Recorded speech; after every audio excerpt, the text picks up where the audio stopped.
The Watch. Chapter 12.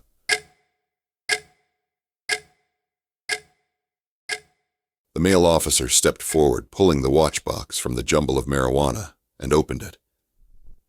What about this? Hector stared at it, like he had never seen it. Huh? Margie pushed her way forward, looking directly at the watch. There was an immediate, "Oh my God, not that!" She turned to the female officer. "He actually tried to give this to my sister. Look at it, feel it. It's like a boat anchor." Hector continued looking confused, then blurted out, "Oh yeah, that's right. First off, I gotta say it looks classy to me." Oh! The other male officer stepped up. "Okay, exactly where did you get this?" Louisa pushed her way to the front. "You can check. He got it from his old boss, Frank, at Big 5 Distribution in Los Angeles." She thrust her phone forward. "You can clear this up right now. Call him. He's always in the office. He will tell you." Louisa pushed the number. The man took her phone. Hector began frantically waving his arms. "Whoa, he's extremely busy. Besides that, it's just a watch." The officer began speaking. "Yes, this is Officer Young with the Postal Inspection Service. Is there a Frank there? And if so, is he busy? Just a quick question?" There was a short silence. "Oh, not busy at all." Oh! He looked suspiciously over at Hector. "They are getting him now," Secretary said. "Not busy at all." Huh? He stopped. "Yes, Frank, this is Officer Young with the Postal Service. I have a quick question for you. Did you recently send a what looks like fake gold watch to a Mr. Hector?" The woman officer interjected.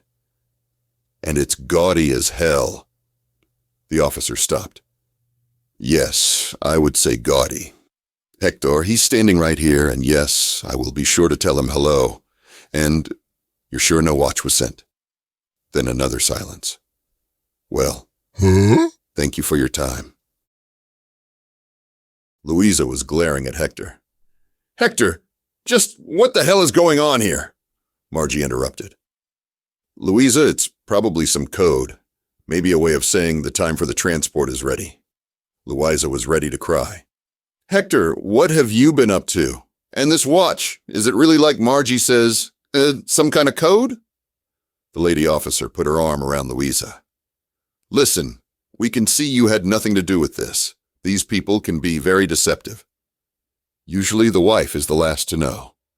Margie started hitting Hector on his shoulder, shouting, "You rat, you absolute termite of a human being! I always knew there was something diabolical about you." Hector was in a quandary. He, in no way, wanted the real story to come out. God knows he trembled, thinking maybe this could possibly somehow lead to his naughty mommy fantasies. His mind was racing. He had to think of something. He threw his hands up. Okay, I'll tell the truth. The watch, I bought it off of some street dude. I mean, how do you tell your wife you got her a watch off some homeless dude? I just made the story up about Frank. I was trying to give this thing some class." One of the male officers held his hand up. "Okay, Hector, just how in the hell did this thing get to Oregon?" Hector was stumped for a moment. This was a problem. He had the watch, and only he could explain this bizarre return to him from the Mr. Bubbles. Hector was good at the instant fabrication. It came to him. "Okay, after the rejection by my wife, I was again in front of Walmart. I got to talking to this guy, and just by coincidence, he was going in to look for a watch for his wife. I happened to have the watch in my car. I told him this was his lucky day. Oh! I showed it to him. He was stoked. He, like me, realized its class and beauty, and he bought it. But he insisted I give him my address in case it turned out to be some scam.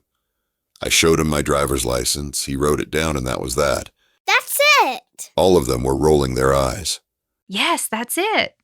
The female officer was shaking her head. "Do you really expect us to believe this?" Hector threw his arms out. "It's the truth.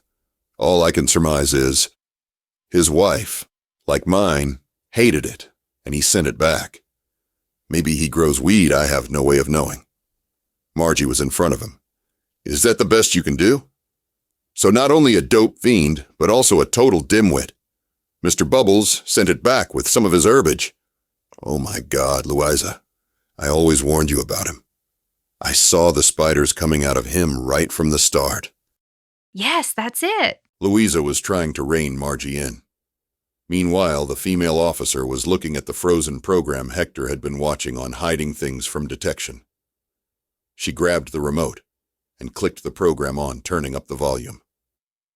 And let's face it, commandos, the prying eyes of law enforcement need to have salt thrown in them.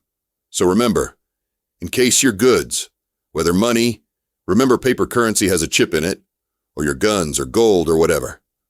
She clicked it off. Now everyone was staring at Hector. He threw his arms out. It's the deep state. They will confiscate your gold. Besides that, lots of people listen to Lock and Load Mac. There were multiple interruptions and head shakings in everything that Hector said. He was being loudly scoffed at. Margie then pointed at the garage. He has guns, and one of them looks like some kind of bazooka or something. I always said that thing looked like a pure death machine. She turned to Louisa. Didn't I say that? Hector sighed. Huh? It's an AR-15. It's totally legal, Margie shouted. It's like one of those you see on the movies with the Viet Cong. 2 hours later, the officers left. They took the marijuana, but left him the watch. He was left limp. Louisa and Margie were still going. Margie made the entire event worse, eventually hysterically positing he was El Chapo's right-hand man, or a secret sicario or something. There was no stopping her. She could be a force to be reckoned with. Hector knew the only way to begin to amend this was to just agree with what all of them were saying. Yes, that's it. I agree. Your conclusion makes total sense, but in this instance, you're all incorrect. That's it. He thought it would never end. After Margie left, he was somewhat able to have Louisa understand. He explained how Santos, who to Louisa was a horrid influence on kids. Hector explained how Santos had, a few months ago, moved from California to Oregon. He told Louisa he had not mentioned his name to the officials, as not wanting Santos to have more problems than he already had. He confessed he sent the watch to Santos to help him procure a girlfriend. As there was one, he liked who worked at the Piggly Wiggly. Yes. Hector reiterated he had quit smoking pot years ago, and this delivery was totally unexpected. Louisa in the end was convinced he was no sicario or an affiliate of El Chapo.